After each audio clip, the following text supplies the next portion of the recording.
Okay.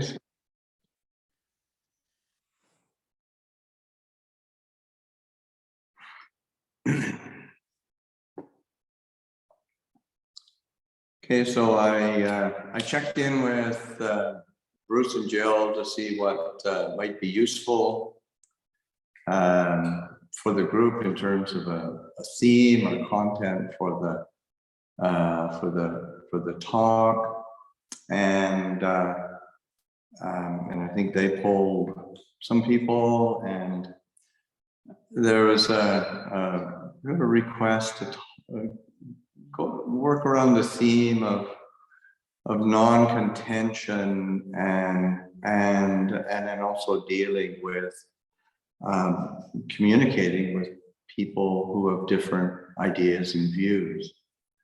So that's always a fruitful area of exploration and an important aspect of how to bring Dhamma practice into our daily life, because it's so often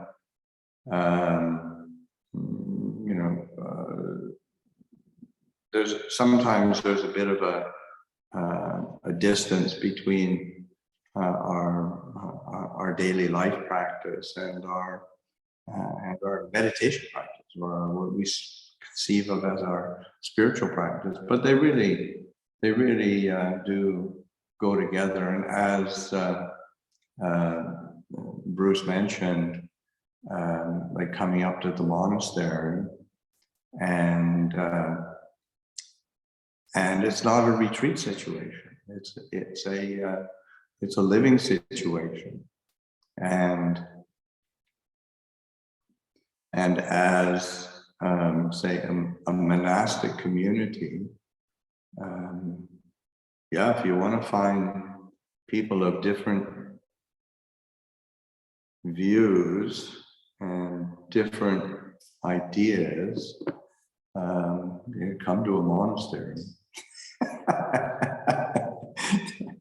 And somebody asked me a long time ago, what would be a characteristic of say a monastic who's been in the robes for some time, or has made the commitment to be in a monastic situation. I said, well, probably one of the overriding characteristics is stubbornness. just to pick a path of life that's just so different, goes against the stream of societal expectations and whatnot. There's a certain stubbornness that has to be a part of that. Otherwise, you wouldn't stick it out. And that has a really, say, beneficial result, and it can be it can be a problem.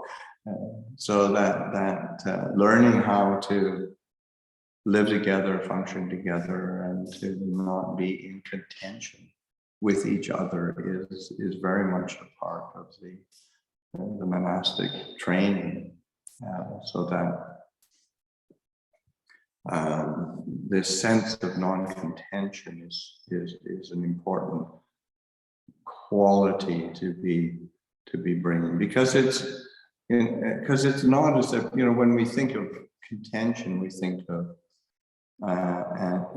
contention and non-contention. We oftentimes think of it in relationship to others or to the world around us.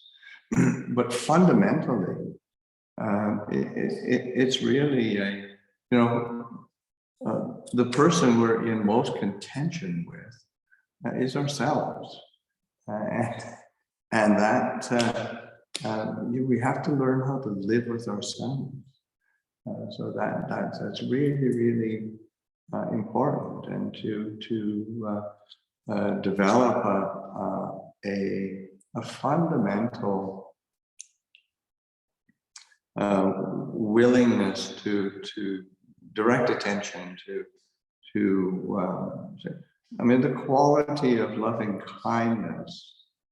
There's not really, or compassion. There's not really good English words for what the concept that is from Buddhism. So that because like compassion literally means to suffer with, and that is, one does need to have empathy,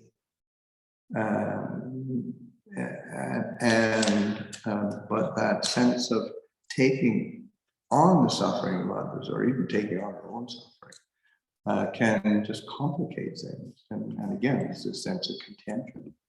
And then even loving kindness, somehow there's an expectation that you actually have to love or even like people. And I think that it's important to be able to, the way that it's translated into the Thai language is a more like a quality of well-wishing, and it's a subtle distinction, because some things we can be, we can find difficult, or we might not even like or agree with, but we can wish well. There's a certain intention in the mind that we wish others well, we wish ourselves well. We want to, because we really are fundamentally hardwired to prefer to experience and to seek happiness rather than to look for more suffering, and to be able to tune into that and respect that, and to facilitate that. So this sense of non-contention is kind of returning to the roots of this quality of metta, or loving kindness, and to have that quality of well-wishing.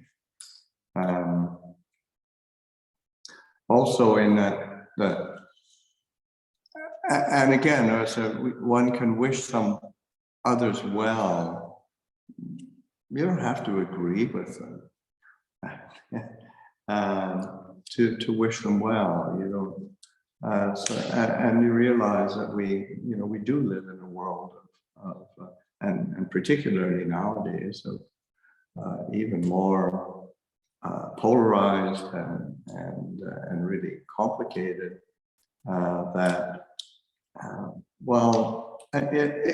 It's kind of if one is going to wait for other people to be harmonious and kind and peaceful, then it could be a long way. So it's much better to direct attention to, well, what can we do, and to be able to direct attention to this sense of well-wishing within oneself, and a sense of bringing that heart of kindness and compassion towards ourselves and towards others. And it's helpful to understand that the way that the mind works is that we do tend to, we want to establish a view or a position or a stance. And there's an impulse to do that. But is it actually useful or beneficial? Does it really help us to be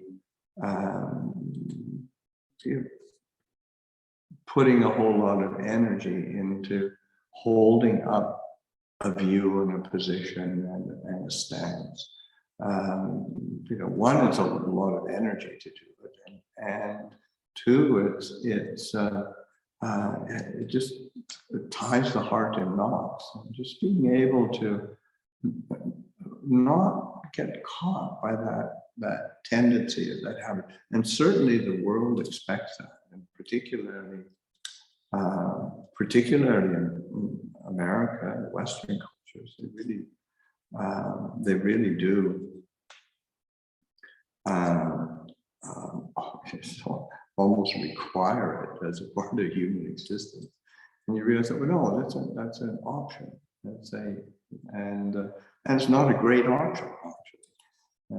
So to be able to pay attention to that, so that we can, again, you're returning to a heart of well-wishing and a heart of empathy, so that one is tuning into the, in the Buddhist teachings, the Buddha, central piece of the Buddhist teachings is the Four Noble Truths. And the first noble truth, there is suffering, there is discontent, there is dis-ease, but it also has a cause, and it has an ending, it has a cessation.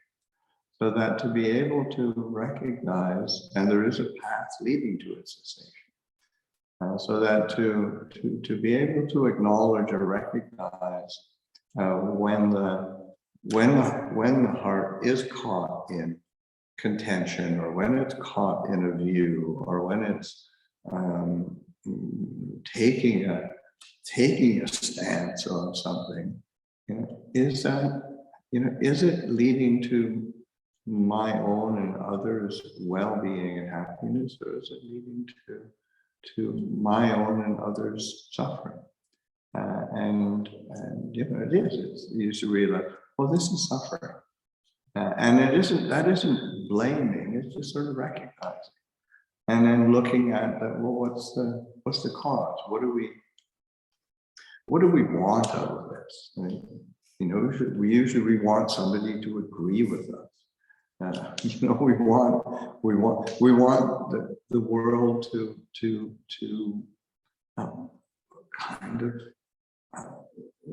under a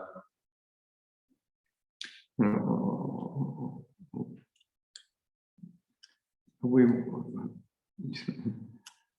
want the world to be the way that we want it, and just if you look at it rationally, of course it's impossible, but it's helpful to articulate it in the mind. What is the mind trying to do? And then when seeing it more clearly, so that I can remember my own teacher Ajahn Chah talking about that habit of contention and getting caught in views and getting in conflict with others because of views and because of that. Wanting people, situations to be other than what they are, and he said, it's really like a person going into a village, and of course this is in a rural Thailand, very farming culture, and so you go into a village, and then you see there's ducks there, and there's chickens around, and then you start thinking, why do those ducks walk so funny? They should walk like chickens. They can't. They can't get very fast, and it'd be way better if they could walk more like chickens. And then as soon as they open their mouths, I mean, you know, whack, whack, whack, whack, it's just really irritating. This, why don't they stop? Chickens are okay. They wake you up in the morning with the roosters crowing, and then you got some function. And he said, and that's kind of the problem. You know, so many of human problems and societal problems, you know, are problems of people wanting ducks to be chickens. It's, you know, and it's really, you know, you bring it down to that, you realize, oh gosh, yeah, we do that all the time. And it's important to, you know, reflect on you know, the absurdity of what we expect and want and hope out of people, because people are people, human beings are human beings, societies are societies. And it doesn't mean you don't do anything, but if you're going to do something, you want to put your effort into things that actually have some, you know, some satisfying fruit, some kind of benefit. And as long as we're in contention, then, you know, it's hard to do something. And certainly just within our own just circle of family and friends, you can see, you know, how often we, you know, why isn't, I mean, we do it in a monastery. It's just the, you know, why doesn't this monk sit up straight? Why can't he chant properly? Jeez. So it's and so it's a very human tendency, and yeah, it is a fundamentally wanting ducks to be chickens or wanting chickens to be ducks. It's just not possible. So it's just being able to reflect in that way, right? Bringing it back, because there's these fundamental impulses in the mind and in the heart that the Buddha points to as the cause of suffering. And it's this fundamental desire systems that are based in, you know, gratification, seeking pleasure, seeking gratification, seeking the that kind of stimulation that is pleasant, which is not. It's not that there isn't pleasant stimulation and happiness and well-being, but it's that constant feeling that if I got that, then I would be finally happy. Then I'd be happy. Ajahn Sumedho just gave. He's the senior Western teacher in our tradition. He gave a talk day before yesterday, here, and he was talking. He told a story of when he was a kid, how he wanted this particular toy, and he's a little kid, and he felt, and he told his mom, if it could just have that toy, I'd never want anything ever again. And that's the feeling we have. That's what desire, sensual desire, seeking stimulation, seeking gratification. It's that pull towards it. And again, it's not that there isn't pleasantness in the world, but it gets complicated when we have to get it. We have to possess something. And there's a lot more happiness and enjoyment and pleasure when we just enjoy things as they come. And some of the happiest people I've seen are people with, like Ajahn Chah really never had anything. But he was incredibly happy. So that sense of pleasure, but then deeper again is that desire for identity, for being, for becoming, and then that's where you get into the realm of views and positions and self-identification in whatever way. I'm young, I'm old, I'm wealthy, I'm poor, some sort of ethnicity, I'm something. All of these things. It's not that they don't exist, but the investment in that, and then the views and opinions of what's right, what's wrong, what should be, what shouldn't be, what's good, what's bad. Those, and again, it's not that that's a negation. It's one of the things that is really important in the essence of the Buddhist teachings is a middle way. And that middle way of not being caught by either extreme, either in terms of practice, but also in terms of view. So that sense of recognizing whatever view we rely on, or it has a beginning, it establishes itself for a while, it has an ending. It's not solid, it's not going to be there all the time. Your views will change. Your stances will change so with more information, more different experience. You start to change your positions and views, and that's why it's important to have mindfulness and wisdom, because it's going to change anyway. So how do we change it in a positive way?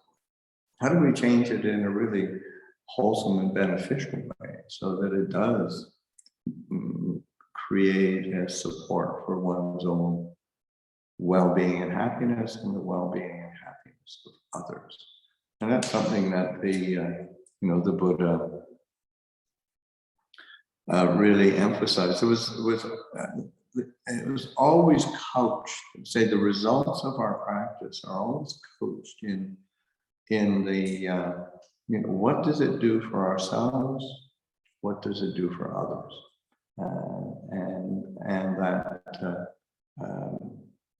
And it's important to recognize, because sometimes something can be beneficial for others, but not beneficial for ourselves. Sometimes it can be good for us, but not so good for others. So it has to have that balance, and one has to have that perspective. And then, learning to this is a practice, this is a training, so that one has to take on the training in a practical way as well, not because we can form a view. Western culture is incredibly idealistic, so we can form an idealistic view of what we should be and what we should be doing, and make it a burden and make it suffering, make it complicated. So that way it's a sense of this is the Buddhist teachings are extremely practical, and we have to pay attention. Well, what can we pick up and do, and what's going to bring the best results? And how can we commit to that? How can we sustain that? Because it has to take commitment, it does take training, it does take effort. I remember one time I remember, in our tradition, we have, we've got a lot of rules and we've got a lot of practices that we do, but then in the there are some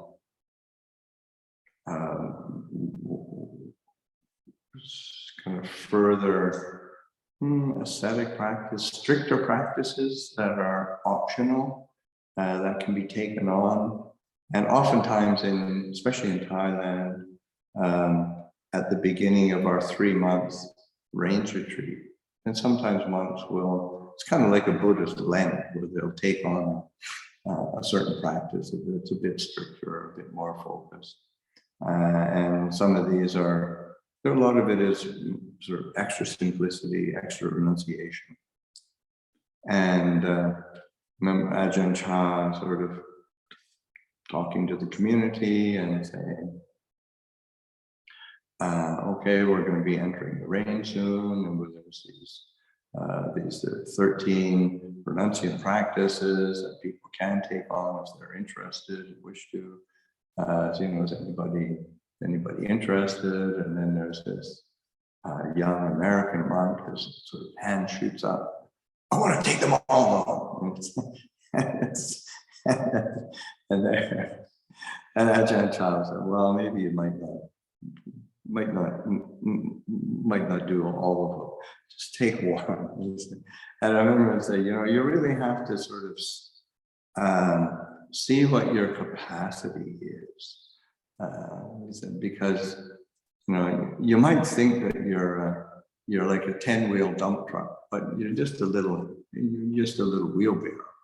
So that's not overestimating one's capacity. And then also, recognizing that when we talk about, especially in terms of the non-contention and the conflict in the world and difficulties of the world, it's not that we don't recognize it or we don't see it, or that it's not, or that it's not painful to see. But how much do we want to pick up? And it's really important to recognize that, we do, it's what we pick up that is the burden. As I remember Ajahn Chah one time pointing to, outside of at his monastery, there was the ordination hall, and around the ordination hall there were these very big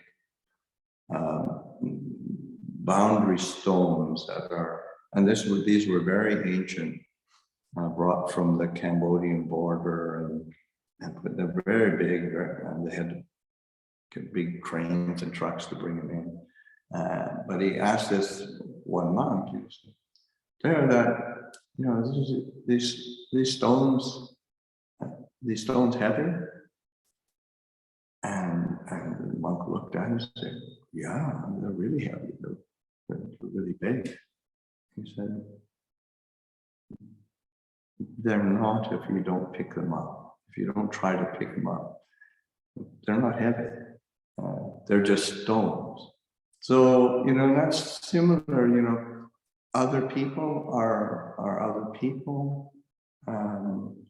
It's not that you don't have feelings. It's not that you don't have your own particular biases and preferences, but how much do we want to pick up of other people's? So we got enough to pick up of our own.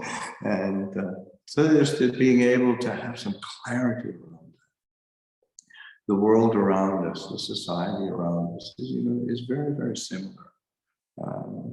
How much do we want to pick up? How much is useful to pick up? And if we are, do we have an actual strategy for picking it up? So these are aspects to be considering when we think of how do we live in the world with non-contention? How do we live in a world of just the multitudinous views and personalities and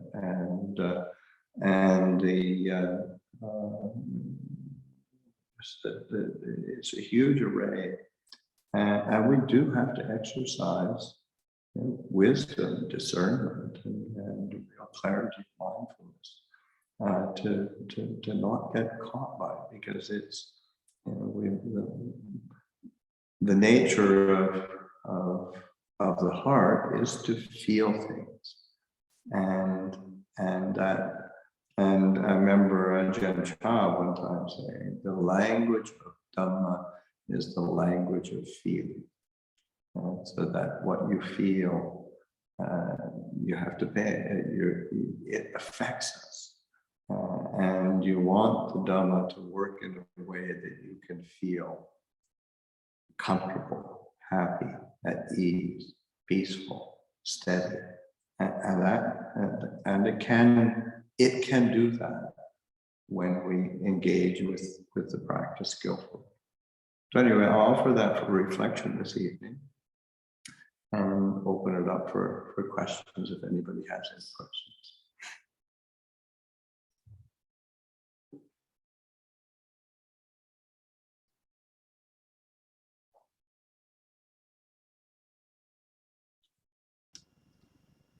I would like to say something. Is that all right? Mm-hmm. So first of all, thank you for that. That was very nice. I appreciate you sharing your wisdom. I'm new to the group, and how do I put it? I can feel what you're saying, and it's kind of nice. It's powerful. One of the things I picked up on the most, though, was how you mentioned about in Cambodia, or when the stone was heavy, but the person said it's not heavy if you don't pick it up. I thought that was really interesting, because it really makes one think about all kinds of burdens and obligations and other things that are around us. And it's easy to get buried with that. But with the mindset you shared, it's almost as if you don't even need to think about it anymore, from my perspective. So yeah, I just wanted to say thank you for that. It's something I'm going to keep with me. Yeah, because it's also, and it's not that there aren't burdens or difficulties, that there are no, but they need to be seen clearly, and then how much do I want to pick up? So you realize that you have the opportunity to make a wise choice, and then you can start devising a strategy as to, okay, how to pick this up so that it doesn't burn me out. I love that. Yeah. Thank you.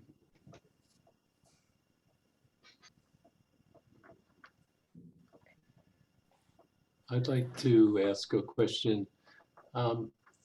You talked about feeling being a very important part of practice, and I'm wondering, when we encounter depression and a kind of shutdownness and not feeling, what do you think is a skillful way within the Dhamma to deal with that? Well, I think one of the things that's really important to recognize that, depression and shutting down is a feeling. It's a feeling that helps to cover over or push away other feelings. So it is a feeling, but also, I think in terms of, especially depression and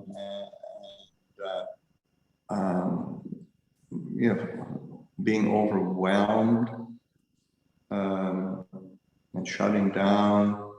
I think this is where it's really important to have a network of good spiritual friendships. And it's just really, really important because, you know, especially with depression and being challenged, and if we keep going into ourselves, it really goes into a sort of a downward spiral, and we do need to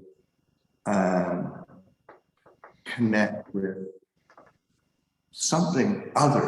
other people in a wholesome way.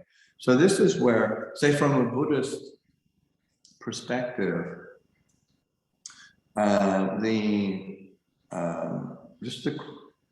in terms of practices, you know, oftentimes, you know, like mindfulness and meditation are sort of seen as the sine qua non of Buddhist practice. But, you know, in a traditional society, say a Buddhist culture, then say things like generosity, precepts and virtue, and engagement with others in a wholesome way, with integrity, and then with generosity and sharing and engaging in different ways of doing that, and then engagement with the refuges of a certain fundamental, certain devotional quality of connecting to Buddha, Dhamma, and Sangha as a refuge. Those are really important, because you'll never think yourself out of depression. It's not the way the mind works. But engaging in action, that is, you realize, oh, it's really brightening, and to share, to give, or to help each other as human beings, and to find ways to do that. And that's where sometimes we, especially say with depression and being shut down, it's hard to motivate ourselves. And that's where it's really important to have, having spiritual friendships and having contact with others, not to isolate oneself. So anyway, those are some perspectives. Thank you so much.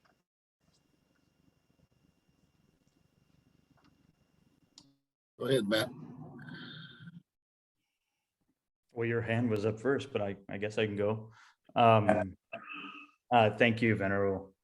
I'm thinking, like, I immediately thought of that sutta where there's the bhikkhus living out in the forest that were getting along all well, and the Buddha asked them, "How is it that you get along so well?" And one of them responded, one of the answers was something along the lines of, and I'm paraphrasing, well, when he wants to do what he wants to do, I just go along with it. It's kind of like one of the question of, like, why shouldn't I do what the other person wants to do? And exactly. And a lot of it was also in terms of things that needed to be done. Looking after the kind of nuts and bolts of daily living, cleaning the hall, to putting stuff away, emptying the trash. Those were, and okay, we help each other out in doing that. And I feel like there's a certain element of that's, I'm not going to say it's easy, because it's never always easy, as you alluded to earlier in the monastic community, but at least there's a consensus amongst the people living there what constitutes harm, right? There's like some, at least, idea that you've taken similar vows, similar worldview, even if you have disagreements, which is always going to come up. But you seem to be pointing at this idea of kind of almost like not having the view, and there are people in the world that, in my estimation, are causing harm, and to go to the Visuddhimagga, it talks about like the personality types that condemn the beings themselves, and then there's the personality types that condemn the mental formations of the beings. And I strive to be that sort of person, right? The person that sees it as a mental formation, and thus they're worthy of compassion. But I still have to act sometimes. Yep. And so I guess the question I'm asking is like, what does it look like to act without the view that in some way inspires one to act? And I'm talking, maybe the more extreme examples, but like, we have politics, we have stuff happening these days where sometimes we must step in.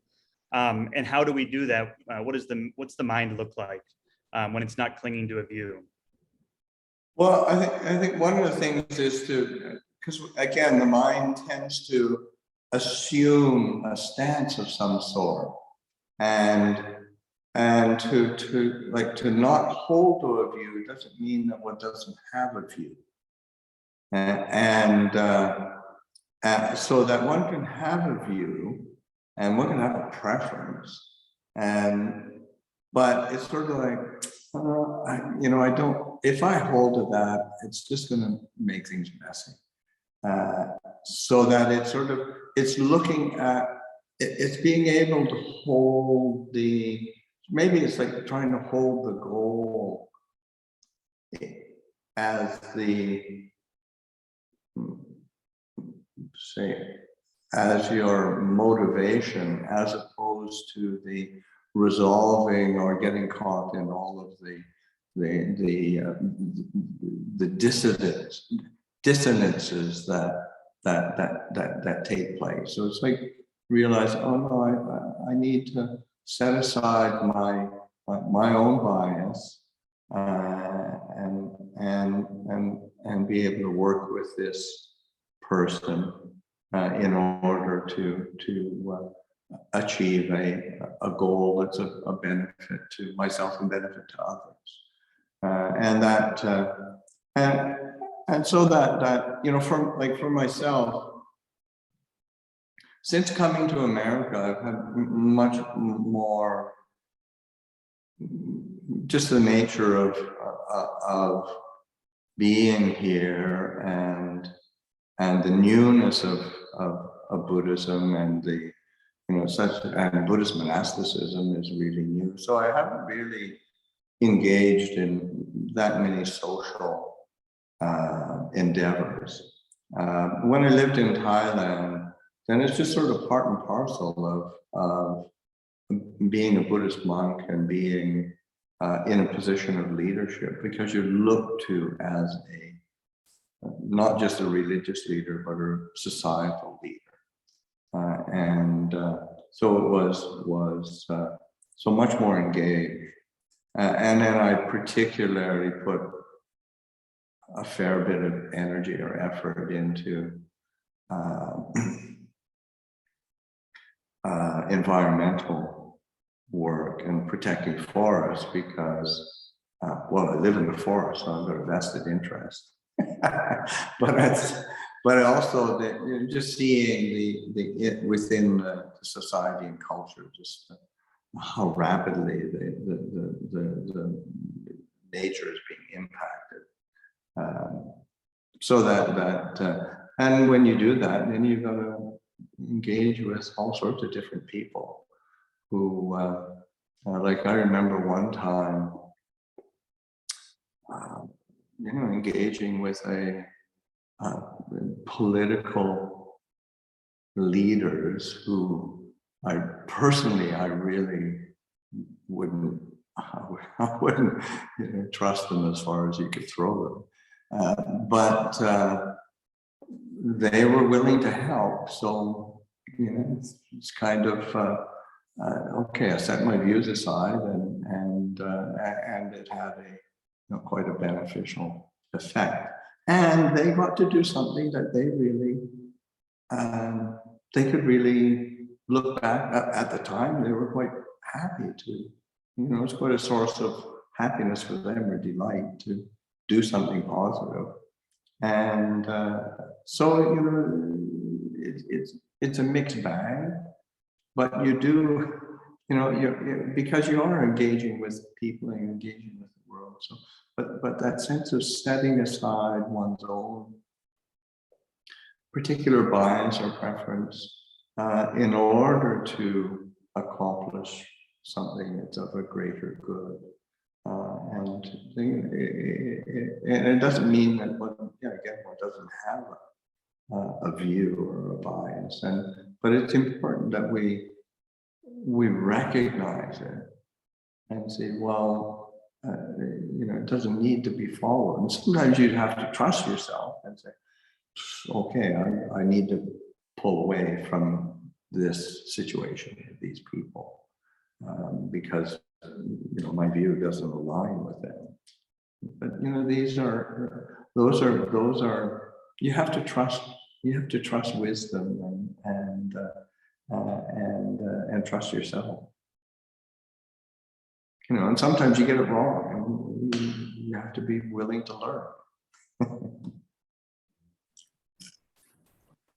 Venerable, I have a question. I guess not only has your talk tonight inspired me, I guess internally I've been experiencing with a lot of the issues of the day, an internal struggle, because I'm seeking that middle ground you speak of in the conflictual nature of everything, trying to understand the other side, whatever side that I'm not familiar with, so that I can get a sense of why, but yet the one struggle that I have is the conflict you discuss.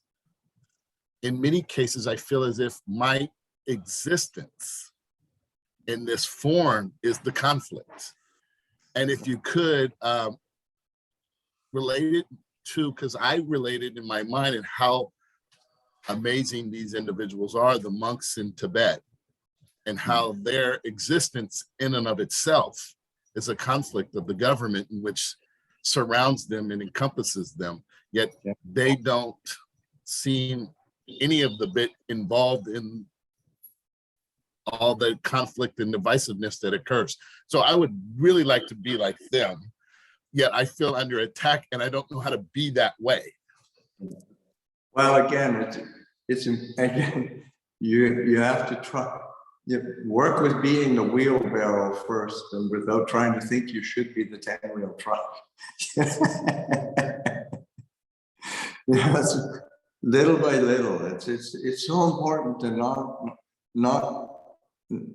not overburden oneself with too much expectation and ideally, yes, one should be able to do all those things and just be able to flow through existence in a way that is non-problematic. But that's just we live in a realm of feeling, and sometimes those feelings really suck. So it's also being able to recognize, okay, that has its own causal process for it. There is a certain pattern that follows, and I recognize it, and I can step back from that. I can see that clearly and come back to a place of within my own heart of seeing clearly and recognizing, and that's one's refuge rather than the resolution of everything.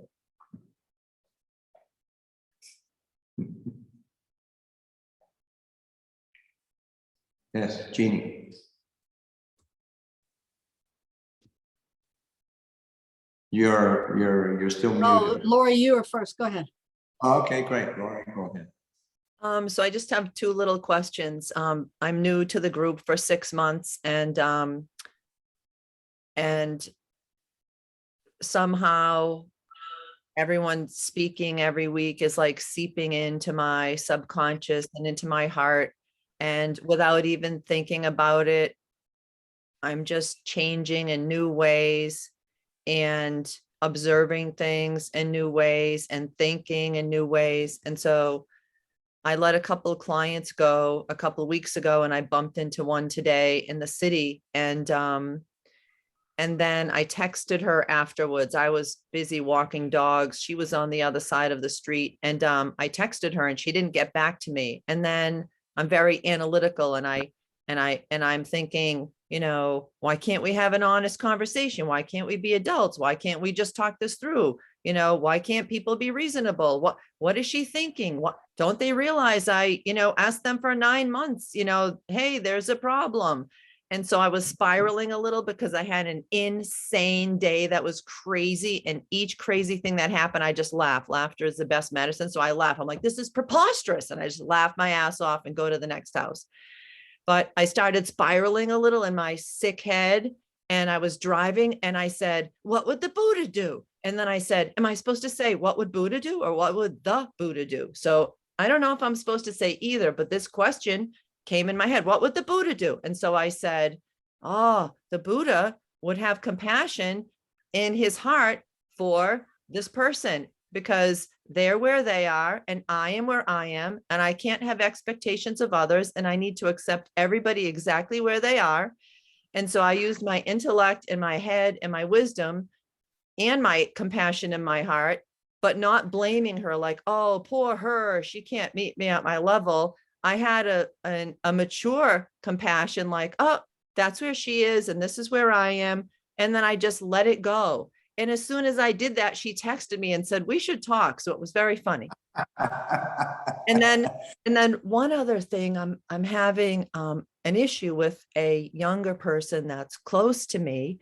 And you know, it's hard when it's, you know, somebody close and they're either making decisions or not making decisions or not doing things or doing things. And, you know, as a, you know, woman and a mother and a business owner, I'm like, what's going on? And you can, you know, start getting all worked up. And so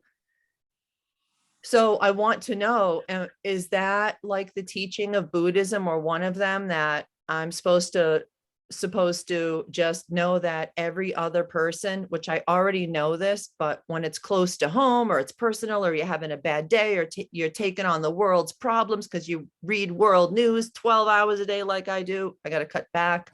So is a practice of me like going where I did today consciously, like in the middle of a spiral, and say, what would the Buddha do? And I'm like, oh, this is what he would do. And then I just really went to my heart and thought it through, and went to my head and thought it through, and it freaking evaporated. And I even said, you know what? I'm alive today. I could be dead tomorrow. She's going to be dead someday. And I learned in Al-Anon once, it's none of your business what anybody else thinks of you. And so whatever she thinks of me, good or bad, is none of my business. And that's really freeing. So is that kind of Buddhist-y? Is that a good thing? Well, it obviously had a good result. So I mean sometimes you have to use a whole variety of tools and then try out different things and pick up different things from other people. You hear them and try it out. So it's like that. It's like having a repertoire of skillful means that actually work for one. And as I said, I mean, it really is a fairly simple equation that we're looking at for the purpose of the Buddhist teachings. Is how do we decrease suffering and increase happiness and well-being? Mm-hmm.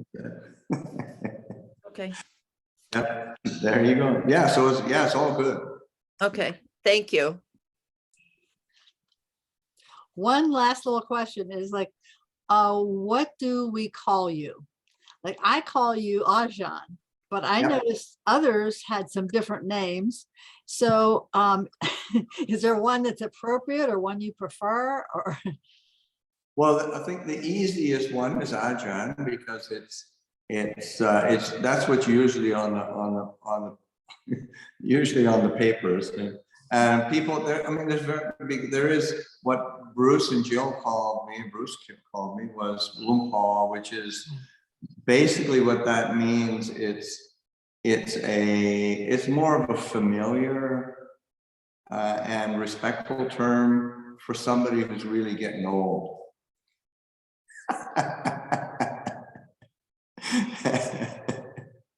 So it's when you've been around, and what Lumpur means is like venerable father. So it's I've been around for so long that's what it's turning into.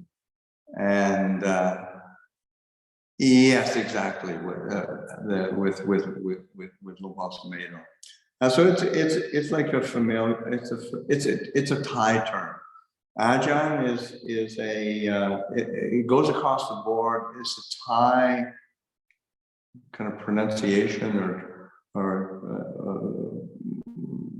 use of a word from Pali Sanskrit, acharya, which means teacher. So that's the most common, and that's an appropriate term. It's a respectful term. Yeah, and it's easy to remember. Oftentimes people will ask, like, say, we've all got like Pali names, so that go to situations where I'm meeting people who aren't at all familiar with the tradition or Buddhism at all, and who are you? What do you call it? I just Ajahn. Or if I'm in, like, one of the things that they say as a monk, generic term for monk is bhikkhu, and so, like, in my passport I'm Passanno bhikkhu, but bhikkhu. But if I go to Starbucks, they ask your name. I'm bhikkhu, B-I-K-U, bhikkhu. So I'll answer that just about anything. Okay. Thank you. Thank you for coming today. Can you come back again soon? We need more question and answer session. I'm not kidding. Well, Yeah. thank you, Ajahn, for visiting us and enlightening us. And we are grateful that you take your time out to come and see us. As we come into a close, I will pass it over to Eric so he can lead us into a metta for our closing. Thank you. Thank you. And I really appreciate all the robust discussion questions, and I'm sure the knowledge and wisdom that was shared with us, we have found some sort of answer that's fulfilling and sustaining. As Nut likes to say, I will ask you to follow along without your microphones on, because the feedback will distort a lot of what we'll be doing here. I will lead us, and hopefully we all get the same sort of benefit from this.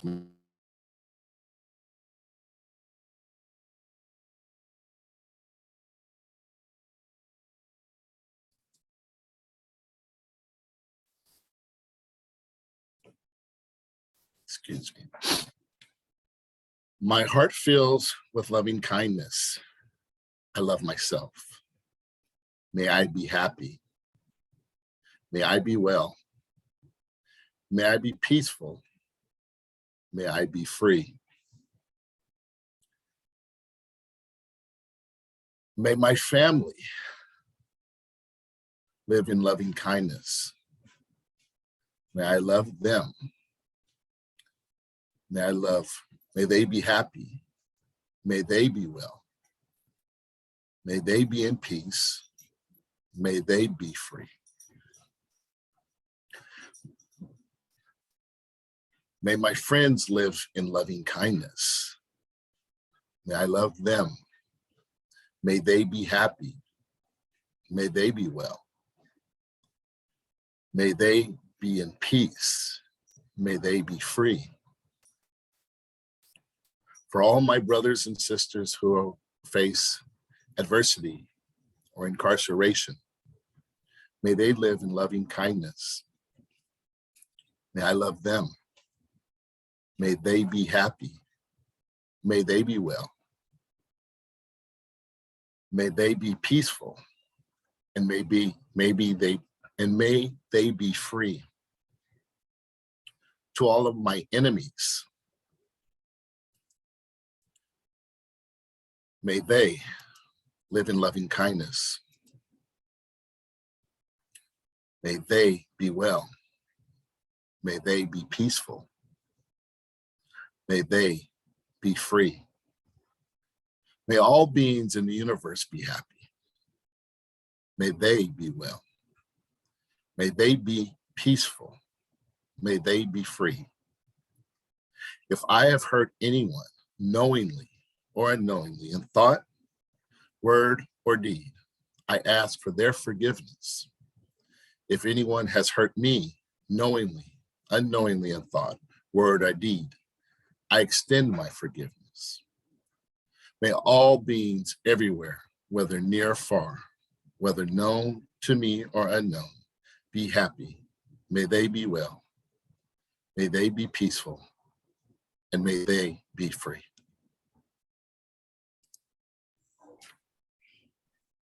That was lovely. Thank you, Eric. You crushed it, Eric. You crushed it. I'm so proud of you. We all Thank can you, Lori. unmute and Don't take offense, Eric. Lori is definitely our cheerleader these days. I just loved how she caught me in the moment of when I was right ready to blush. So thank you for that. thank you, everyone. Thanks. Thank you, everybody. We Thank hope to you. see you all. again. Bye. Good night. Thank you. Goodbye. Hi, everybody. Well, Thank you, Very Ajahn. well. Thank Good you. night. Good night.